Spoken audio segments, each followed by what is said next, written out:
Évangile de Jésus-Christ selon saint Luc chapitre 17 versets 20 à 25. En ce temps-là, comme les pharisiens demandaient à Jésus quand viendrait le règne de Dieu, il prit la parole et dit : La venue du règne de Dieu n'est pas observable.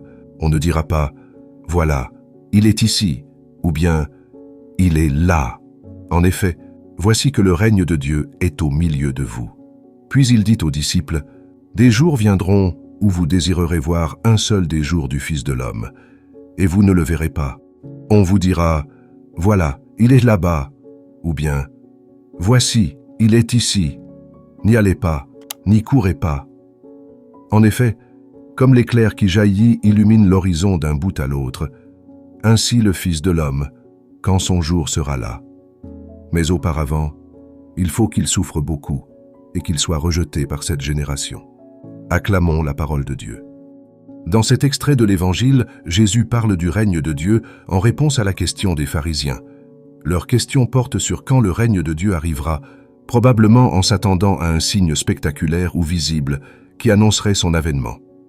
Jésus les corrige et leur révèle une vision bien différente de ce règne divin. Voici quelques clés pour mieux comprendre ce passage.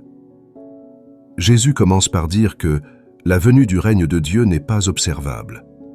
En d'autres termes, ce royaume n'est pas un événement physique ou politique qui pourrait être localisé dans le temps et l'espace, ici ou là.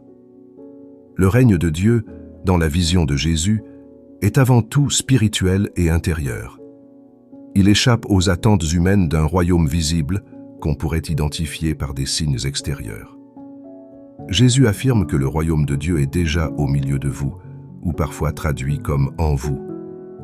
Par cette déclaration, il révèle que ce royaume réside dans la présence même de Dieu, manifestée à travers lui, Jésus.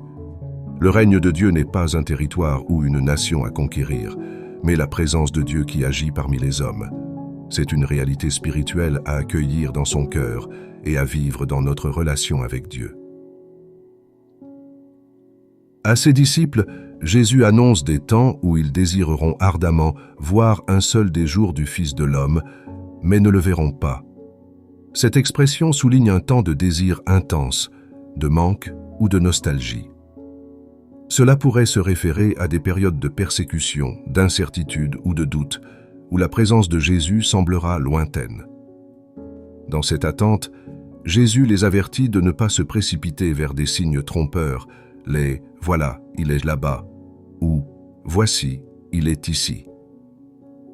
Il rappelle que la venue du Fils de l'homme sera évidente et incontestable, comme l'éclair qui illumine le ciel. Enfin, Jésus annonce qu'il devra souffrir beaucoup et être rejeté par cette génération. Il préfigure ici sa propre passion, son chemin de croix. Pour Jésus, la gloire du royaume de Dieu passe par la souffrance, le sacrifice et l'amour offert sans retour. Par cette souffrance, il révèle le visage même du royaume, un royaume d'amour, de pardon et de miséricorde. Ce passage nous invite à reconnaître que le royaume de Dieu est déjà en action dans le monde et en nous, souvent de manière discrète et invisible. Il nous appelle à ne pas chercher des signes extérieurs spectaculaires, mais à approfondir notre relation intérieure avec Dieu, à accueillir sa présence en nos vies.